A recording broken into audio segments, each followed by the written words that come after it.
Hey Beth, Hi, how are you? I'm great, thank you. Awesome. I loved both chapters, so I'm really excited to chat with you about them. Thank you. First off, what drew you to these films? Um, it's not often you get the opportunity to play somebody that does bad things, but isn't necessarily a bad person in their heart. A lot of villains are just, disconnected socially and psychopaths, and will do evil things for the sake of doing evil, and that gets a little bit boring. So I like to find a flawed, broken character and inject humanity into them, and find a way to um, do unlikable things but be likable, if that makes sense. There's a complicated challenge to that I really appreciate. And Stanley presented that opportunity to me.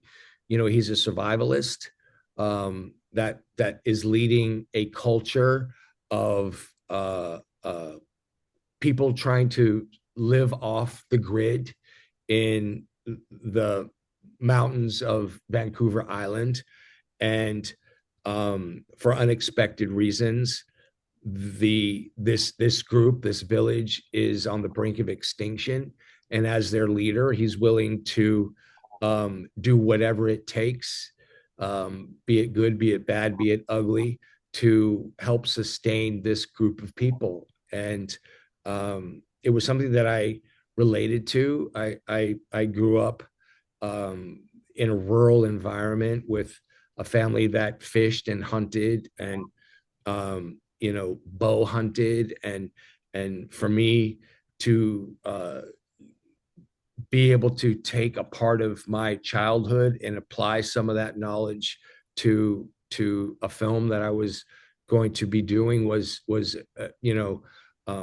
so much fun. I didn't really have to stretch real far. I had some examples in my crazy family and played different aspects of different people in my family, and really had a good time doing that, to be honest.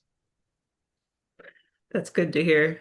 Um, I like that you talked about finding that balance of the villainry and kind of the charisma. Um, so when you prepared to play Stanley, I guess how did you navigate balancing that?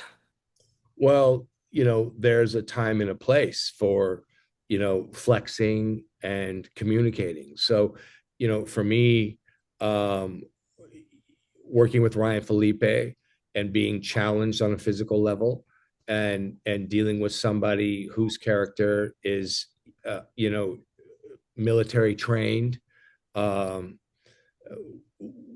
is very different than giving a speech to a group of people that I'm trying to express care and love for. So, within the writing, it was pretty clear and pretty evident um, how to move forward from that aspect. But at the same time, um, I knew that the more um, empathy and understanding that I could show, whether it was to Amelie, who plays Ryan's daughter, the person that I kidnapped. I made the choice to be gentle within my communication with that character, um, or whether it was trying to express to one of our sort of cult members, if you will, our family members who lost a loved one that I may have been responsible for, and expressing my care and my love for them. I think was a good juxtaposition for the angry moments and the moments of pain and anger and action, if you will, whether I'm fighting or chasing or running for my own life. So um, I just knew that I wasn't interested in playing a single tone of carrying, you know, the bad guy, if you will. Um, and I was really interested in finding the places to um, be tender, be understanding, show empathy and show a caring side for others as well. So that was important to me. No, that makes so much sense and really came across on screen. Thank you. Um, the ending to chapter two was so satisfying. Um, Yeah. unfortunately for your character. But for me, it was very satisfying. What was your reaction to finding out Stanley's fate and it being at the hands of Amelie? Well, to some degree, that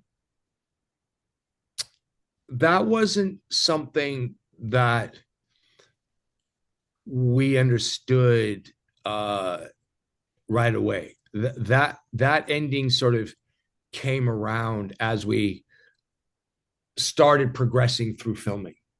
So there were a lot of changes that took place with the writing, and one of my favorite scenes is the sort of the speech or the belittling um, that I put Danny through when I'm caressing his wife and I'm trying to call him out of the woods, so to speak, and only to be met with a bullet from Amelie's character.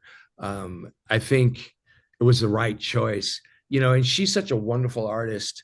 Uh, she was put through the ringer. I mean, you know, crawling in and out of icy cold waters, running through rough terrain, being dragged by her hair, pushed around by me. She never complained. And what I like about the choice of her pulling the trigger is it really shows that the apple doesn't fall that far from the tree. She had the characteristics of her father, and as as an artist, she was capable of pulling that off. And I really think she has a bright career ahead of her. I was proud of her work, and it was a real pleasure to work with her. Yeah, absolutely incredible from start to finish for both with both films for sure. Um, unfortunately, I am running out of time, so I'm going to skip ahead to my last question. What are you most excited for people to see when they watch chapters one and two? I just want them to sit back, relax, and watch, a good old fashioned action thriller that has some family values. It's not very often you see a father daughter action movie. I think there's some really good performances. It's shot in a beautiful location, and I think it's worth their time. So um, I don't really feel the need to sell the movie because I think it stands up on its own 2 feet quite well. And it came out, um, I don't want to say better than I anticipated, but I don't usually like to go into something with high expectations because I don't want to be let down. But this movie exceeded my expectations, both of them.